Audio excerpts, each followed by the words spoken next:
Hi there. My name is Jim Uranak, and I'm very thankful to be able to spend a few minutes with you today because I know a lot of you love your prairie and savanna restoration. I know that you're working on preservation, and a lot of us want to know more about the deep history of our sites. I also realize that we are really lacking in the Midwest on documentary evidence. So we talk in general terms about American Indians on the landscape, but a lot of times we don't have good specific information on our sites. I have been very fortunate to have a number of Indian elder mentors in my life that have been very precious. This is Bert Grayhair, Wolf Clan, Ho-Chunk Nation, um, sitting underneath an open grown oak, sacred tree of the Winnebago people. And I have some things to say today that this plant reminds me of that I've come to through personal experience. I know many of you enjoy um, opening up and recovering masked savannas. I had a researcher call me this past week with the regret that he didn't document his before uh, photos on his site. So just a reminder, when you're working on sites, before and after photos are a very important part of the documentary evidence. When I was a kid, I thought, it'd be great to grow up and be a scientist, do something important. Imagine my disappointment in junior high when I learned the meaning of the definition of science.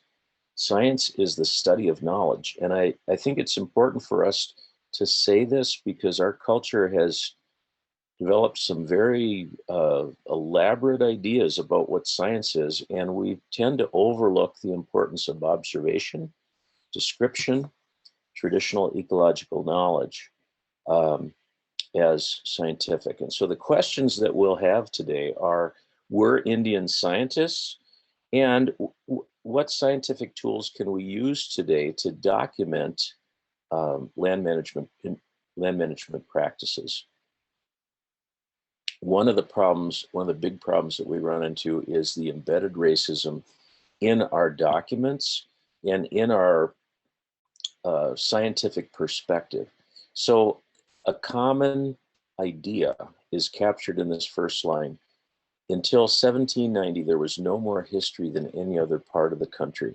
The very dismissive attitude about the thousands of years of Indian occupation of the land and very poorly informed, but these ideas are embedded in our culture and they stand in the way of us understanding what Indian people knew. So when we look at modern Indian land managers, here's a picture of Matt Smith.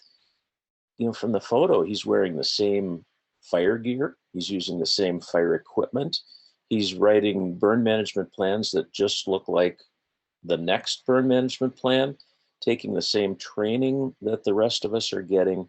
And so from the exterior, we wouldn't know the difference today unless we understood the heart language of the people that were doing this work, what their prayerful thoughts were, what their objectives were in land management. And some of these things are recoverable, but it really takes personal understanding to comprehend them. Of course, it's encouraging to see a painting like this because we think, man, if we could just talk with this burn crew, we'd know something about American Indian Savanna science. But I think the guy that you really want to talk with is here. And I know this looks bizarre that it seems improbable that someone could balance an elk rack on their head. But in Wisconsin, with the Ho-Chunk Nation, we know that the elk clan had half the responsibility for fire. So I can tell you one thing about this guy. He is not a university extension agent. What makes you think that you could go in your time machine, talk with this man, and get answers about Savanna science? First of all, are you Elk Clan? If you're Elk Clan, please get a hold of me because I'd like to talk with you. But you couldn't probably even present yourself to this man if you weren't Elk Clan. And then the second question is, are you qualified? Are you approved to ask a question or to receive an answer from this man? And the third question is, would you know the ritual procedures to address this man, to appeal to him for help? And so John Wayne's buddies might have shot this guy because he looked different to them, but he was a knowledge keeper. And so, what is science? It's the study of knowledge. Were these things talked about in lodges over generations, centuries, millennia? Certainly. And why elk clan? Because the elk is the large herbivore that benefits first from a fresh savanna bird. And as grazers, elk will be right back on the site for the tender growth. In fact, modern hunters are now realizing that they should burn the area near their elk blinds so that they have a food plot and the elk can come in. The elk benefit before the browsers because the woody plants are slower to respond. So I'm going to take a little break with you and teach you another part of Indian Sign Language. And so this, it seems very mysterious, Indian Sign Language. And the sign that I want to talk with you about has been interpreted as hand capture, hand capture. So this is, you catch an animal, you catch an enemy, and you may not have grabbed them by hand, but this is a symbol that says that you've had this animal in hand. Here it is. Can you read that at an elk site? This is a little natural savanna where my family lives in northern Minnesota. And so we have ideas about what original savanna looked like. And there's a suburban perspective that savanna with one burn will look like a golf course in perpetuity, but we know that a lot of our Midwestern savannas were actually brush savannas with patches of plants that came and went, moved around the landscape. And it's this kind of richness that made savannas better resource areas for food for both wildlife and humans than either prairie or forest. And of course, if you had a serviceberry thicket in your savanna, as Matt Smith would say, wouldn't you be crazy to damage that with fire? And so here we are on some Indian reservation land where the fire is managed around a serviceberry thicket. And so there's a modern perspective that the distribution of savanna and the patchiness and the persistence of shrubs is just a probability, a function of where fires went, refugia that the fire didn't get to, and talk about the role of human intentionality in savanna management. So you might like to eat service berries yourself, but you know, berries and nuts also attracted wildlife. And maybe even more important than the berries, which are bear food. So we have the word bear and the word berries, they're related. More importantly was the acorn crop. And what we know about bears is that bears will go long distances from their home range to eat acorns in a savanna patch. They'll travel 100 miles out of their home range to go to a savanna to eat white oak acorns. And through radio telemetry, we know that some of these bears travel 119 miles. Well, what's been recorded is some tribes have actually mapped out the routes that bears used to take to get to those places. So if you can find a map that relates to your site, this is important information. And I want you to think about the host of animals that might have visited your site in times past. They may no longer be present, but they might have been important in one way or another to Indian people that occupied that space. And so we have the ability, especially in the early stages of savanna recovery, to protect patches. We could do a beautiful job of protecting individual trees. We don't have to kill every big tree just because the fire unfettered would injure them. But in terms of savanna management objective, Indian people may have had some very different ideas about why they were managing savanna. So here on the left, we have a young sapling oak that has been top killed, and the root sprout is vigorous and straight.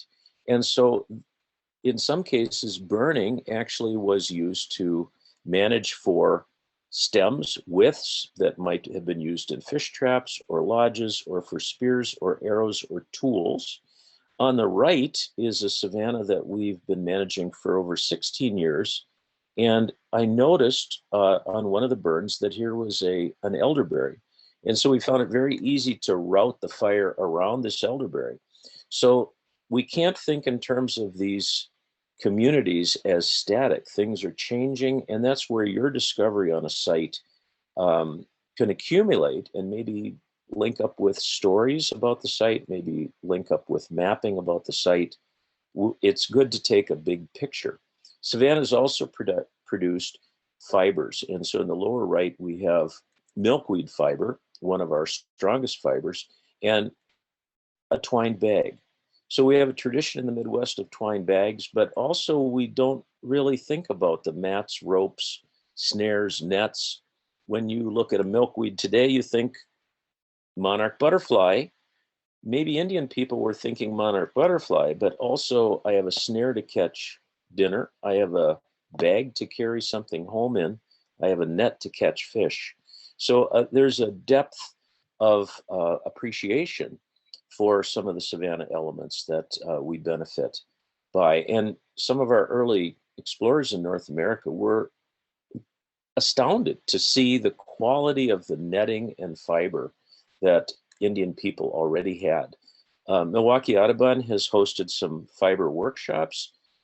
Here's an illustration of Jim Price leading one, and I would encourage prairie enthusiast groups to talk with Jim Price about holding this kind of workshop in your area after COVID restrictions are lifted. Everyone at this session enjoyed what Jim had to share. Everyone at the session made twine. Ron Preston, front and center here, is president of the Urban Indians of Milwaukee, and he took this information to the Indian Community School. So you would have fun doing this. Contact Jim Price. Now, when I'm talking with students, I love to put up a slide that challenges the students to find the genius of a place. But for you, I've added the words over time, because you can't think that you're going to walk onto a Savanna site and suddenly comprehend the depth of the cultural landscape. So what we can all do on the sites that we love and the sites that we're working on is work on a site narrative. Over a period of years, you can accumulate knowledge, and you don't know how these things will add up to greater understanding. And it may be that we'll be recording some of this stuff for future generations to understand. One place that I don't have a problem talking about the genius of places is Milwaukee Audubon's Buffalo Speaks Reserve. In the green to the left of the highway, you can see the mounds of the Coulterman Mound site. And if you look closely, you can see some of the boulders that are there. At the distance on the horizon is the town of Horican. You can see some of the waters of the marsh. This is a very profound site. So if the mounds are 1,000 to 2,000 years old, the petriform here may be 4,000 to 6,000 years old. And we know that mammoth hunters were on this site as soon as the ice retreated. So a very deep history. And this is a very excellent, well-recorded site that is very encouraging. So if you have, this is Coulterman after a burn. So as we transition from mowing, modern prescriptive fire science has to defend itself against climate fears. Guys that mow residential yards, but who are not soil scientists, say that soil hardness relates to its magnesium-calcium balance. Sounds sciencey, right? On the other hand, after 1,000 replications, Indian people knew that fire softens the soil. They carried soil to build the mounds. They understood distribution of soil types. They had a reverential understanding of soil profiles. Remember, Indian people had extensive test results.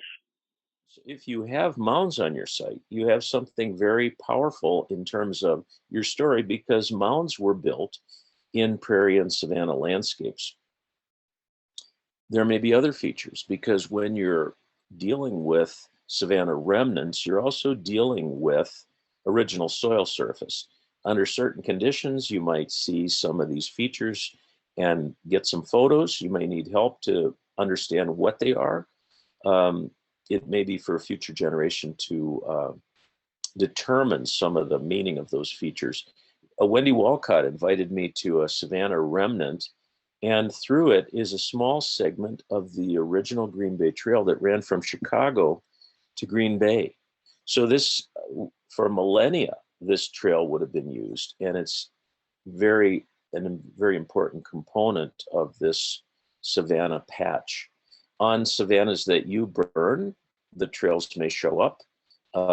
Gary Hushley here on the right discovered a trail segment just in preparing a burn boundary.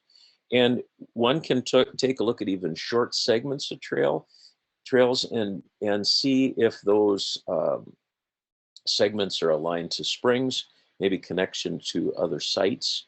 These are the logical places that Indians and all people would walk crossing the landscape.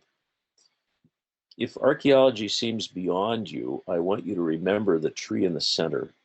It's a fairly straight stem, but you see the shadow is a very squiggly line.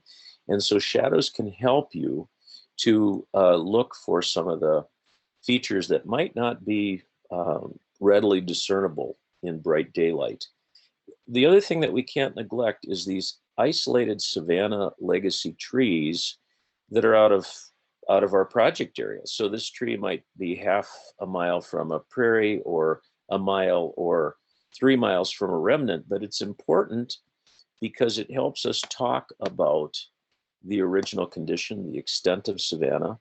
This tree was growing at the intersection of two Indian trails. Today, it's surrounded by asphalt, but the next generation may not even know about this tree if we don't document it. So these kind of things become part of the story. And I hate to say, in our building world, we insult these trees to death, so they die prematurely. This one should be a signature for the community where it's found, but every utility line, every signage project, every building project around it detracts from the strength and vigor of this tree. So maybe the toughest place to work on savanna conformation in terms of Indian land management would be the wide open spaces of the Illinois prairie, where a raging fire through a tallgrass prairie would possibly have been difficult to constrain.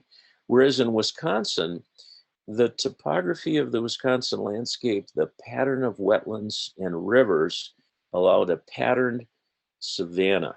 And so we need these thoughts are important in terms of us understanding the movement of Indian people and their relationship to these savannas. I recommend Webb's classic 1931 text, The Great Plains, because he really does a great job of explaining a regional perspective on prairie. He separates the Great Plains from the Prairie Plains, and most of the prairie enthusiasts are located in the Prairie Plains. I added this orange line from Chicago toward Winnipeg, not as the tension zone and not as the extent of savanna, but to show the connectivity of savanna sites across the Midwest. And I want to point out the red arrows toward the top of this illustration. Jack Steinbring from the University of Winnipeg would say that Indian people living on the prairie, especially up around Fargo, 100 below wind chills, would move from the open prairie to the savanna in the winter because there was fuel, and because large animals would also move to the savanna for cover.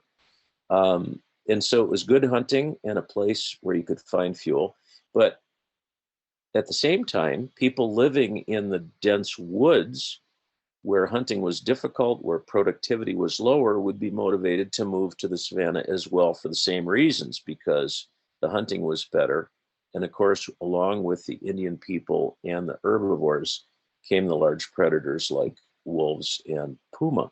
So this is conceptually very interesting in terms of the movement of Indian people to savanna.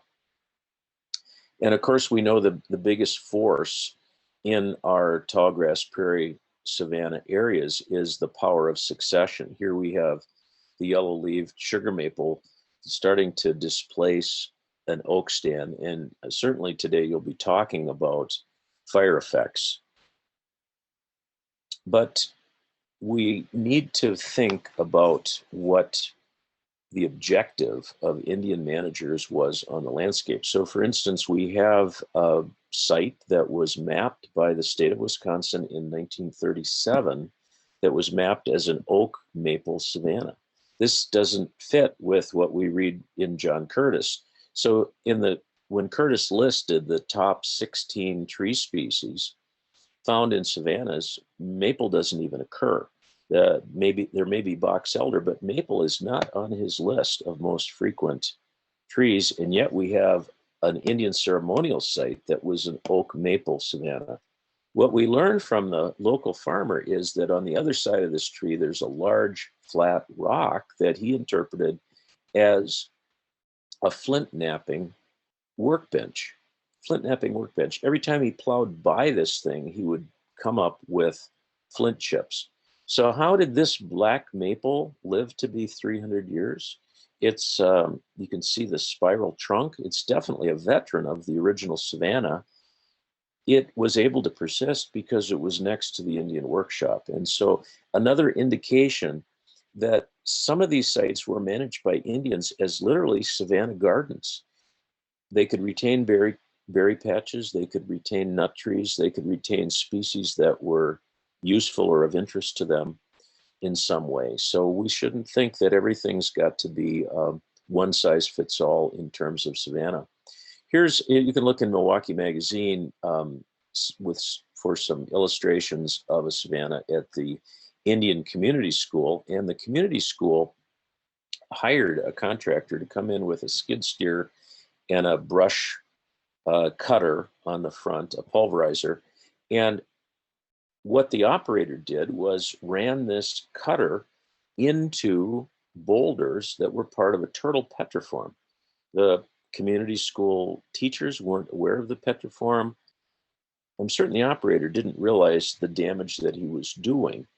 So I want to really appeal to you on your savanna sites to not disturb boulders, cobbles, cairns, and stones until they're closely looked at. This is very important, particularly in the Midwest, because we have a strong petroform tradition, very old tradition that's not widely recognized. So in the worst examples, we've had restoration companies that have come in using a skid steer to move material around. And since they've got the machine, they think, well, we'll just bunch up these stones together and clean up the site, not realizing that they may be erasing intentional placements that are thousands of years old. So this lone stone is actually part of a petroform that doesn't look like much when you look at it until you map it out. And so the other thing to be aware of with petroform is sometimes the scale of these petroform layouts were so large you cannot comprehend them by just walking onto the site and looking. You have to map them. So Indian people sometimes knew that these petroforms were there monumenting a site, but they might not be readily discernible to a modern visitor. And the best time, of course, to look at these is after you've burned. You can see the surface of the ground. You can find evidence. Now, this image from Northeast Wisconsin shows in the Southwest the extensive oak savanna coming up against the darker green forest. What's very productive is to look at these anthropogenic savanna islands. So if you look at Green Bay up in the northeast corner of this diagram, you see this little area along the east side of the bay, and that area is the red bank savanna that was described by Dorney and Dorney in the 70s and 80s. So there are a number of papers that they did regarding this. It's often quoted, but we actually have many of these savanna islands across the Midwest. I've been fortunate to work on a number of them.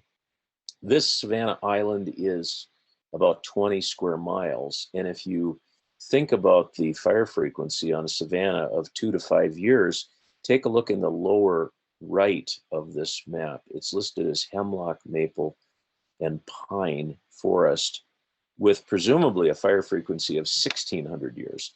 So in these habitat islands, we have to raise the question, to what extent were Indian people controlling the bounds of the burn management over a long period of time? And so we could talk at length about this, but what I found is that at the north end of the savanna is Red Bank's Alvar, which is thin soil over rock, which served as a refugia for prairie and savanna plants. At the southeast corner of the heel of this savanna is a large sandy hill, which served as another refugia. So we're not talking about a sand patch, a 20 square mile sand patch here. We're talking about clay and clay loam soils. If you have clay tolerant butterfly milkweed, there's a good chance it came from this area. And we also know that there's a very deep history to this, because this is the savanna of the Ho-Chunk clan origin stories. It's important to the Winnebago of Nebraska, the Iowa people of Iowa, the Missouri people of Missouri, the Oto people of Oklahoma. We know that when the Oneida got here from New York, they recognized a very familiar landscape, and every tribe that landed at Green Bay as part of the refugee tribes that came in late in history could have appreciated this site. So we have some deep history, and these things could be looked at. Here's a picture of the white oak in the Red Banks Alvar. You can read a little bit about this in the Nicolay Core Agenda. You might see a red-headed woodpecker. In some places in local histories, you can find a diagram like this, which shows anthropogenic prairie islands. And in this case, you can see rimmed with logos that indicate open-grown oak trees. And when we went to look at some of these oak trees, they're bur and white oaks, 50 inches in diameter. One of the bur oaks had a 10-foot diameter base. In the lower right is a photo of Rob Jack with a 40-inch diameter bur oak in Menominee Falls. So we also have these kind of habitat islands in Menominee Falls and Milwaukee and other places. We need to remember the growth potential of our savanna oaks. So I hope that at some point you have a chance to visit the Bloomington Giant south of Bloomington, Illinois. This is a 7-foot diameter bur oak with a 76-foot lateral branch. What we have in conventional forestry is the idea that wolf trees, big, old, open-grown trees, should be cut down to make the way for new growth, and very little comprehension of what these trees can become. Another thing this is an interesting one, this is an area of neglected anthropogenic savannas, and the hero in this case, the heroes are the beavers that lived in this pond, because they kept the vegetation cut in this little patch that Eric is standing in. And so this was a refugia for the prairie and savanna plants due to beaver intervention. And you can see places where the beavers have girdled oak trees, and the oak trees have gone over. Now they've filled in the gap until savanna restoration ensued. Let's do a quick little look at a site, and we know that this site was occupied for at least 1,000 years. We know that the people that were there for 1,000 years were driven out in the 1750s, and they were replaced by a tribe that had a different perspective on burn management. So this is a masked savanna, and as we opened this up, we realized that there were 400-year-old trees here. So we at least had a benchmark of 400-year history of that being open. We also knew that 120 years ago, the flora was ravaged by Indian ponies because they were concentrated in this little savanna patch, and frankly, they did a lot of damage to the flora. But through the work of botanists on this site, we realized that there's some interesting patches that we didn't expect to find. So we don't tend to think of blue cohosh as a savanna plant, but one of our botanists said she had never seen such a density and extent of blue cohosh in a savanna. And we knew that the site was an Indian women's medicine site. So there's a certain logic to this. It was a confirmation of what we knew about the site. Also, out of range species for the area. One of our burn bosses on this site pointed out fire scars on some of the oaks that date back to the Dust Bowl, and we had historic records of fires running through the area during the drought of the Dust Bowl. So this was another level of documentation. we were very fortunate on this site to have a painting from the 1840s of one of the men that lived on this site. Obviously, Bear Clan, he's wearing a grizzly bear cap, grizzly bear claw necklace. We know that he had a grizzly, we know that he had a Bear Clan name. And so unusual to have this and be able to associate it with the site. We also have a mound on the site, and the mound turns out to be an effigy mound. So this is the way we're starting to piece together the narrative for this location and on the site. And we don't encourage collecting, and we're certainly never digging on these sites. But I found a couple bear canines and a Simonson knife blade. The Simonson knife blade is thought to be 6,000 years old. So it's a profound statement about this location as a ceremonial destination. So what do we have here? We have a 400-year-old open-grown oak, and we have an effigy mound that's at least 900 years old. And so how do we account for this 400 years in between? Well, the people were still there. Any Indian people that visited this site would have recognized the petroform, would have recognized the mound. And so these sites are not abandoned. The 6,000-year-old knife blade is interesting, but we can't really make a claim regarding Savanna and it. What we do have with our LiDAR these days is the ability to graphically represent our sites. And I highly recommend this to you on your sites. Get this kind of imagery for your location. A lot of archaeological features are being discovered because of this kind of imagery. But the other simply practical matter is that this is a way to document your site. We have sites that are vandalized and changed, altered in the course of management. And so this is a way for you to document a baseline. It's also a way for you to talk with folks about the sites you're working on.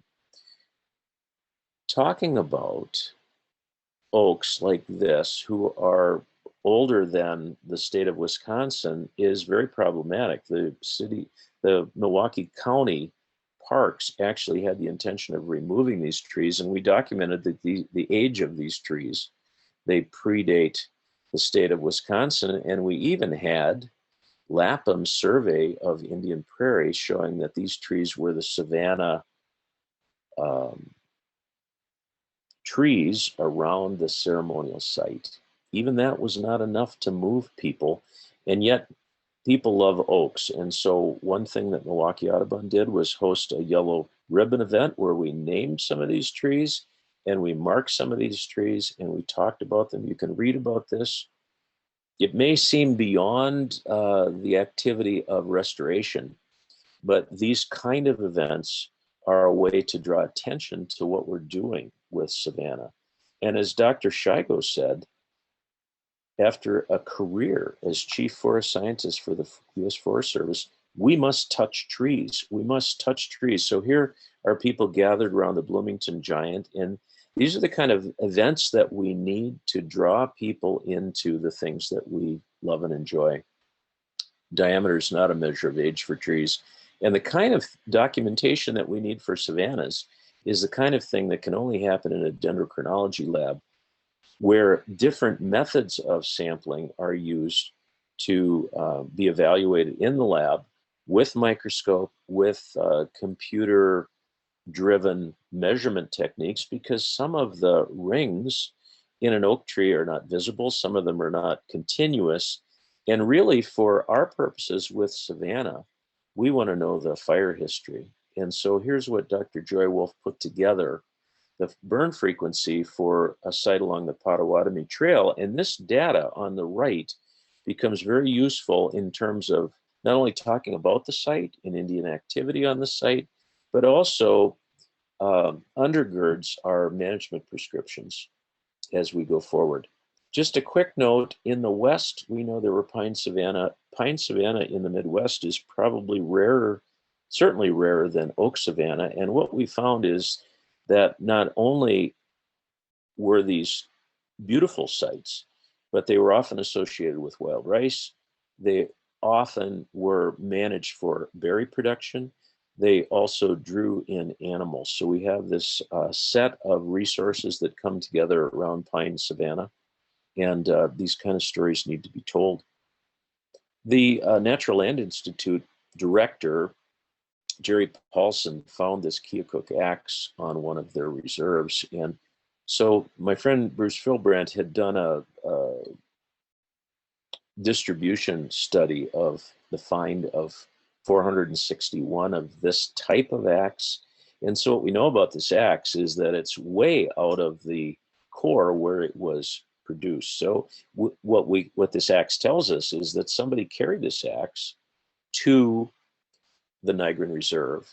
And although it doesn't prove anything because we don't know when in history somebody carried it to the Nigrin Reserve, this kind of thing draws in public interest. It may engender interest in archaeologists. It may provide a way for you to talk with a neighboring farmer about what's in the family's artifact collection. And so these things often are very useful in terms of putting together your land narrative. These oak leaves were collected at a site that's out of range of swamp white oak and out of range of white oak. And so what does this tell you? 150 miles out of range, no blue jay carried the acorns 150 miles to a ceremonial site. This is indication that the acorns were brought to the site by Indian people.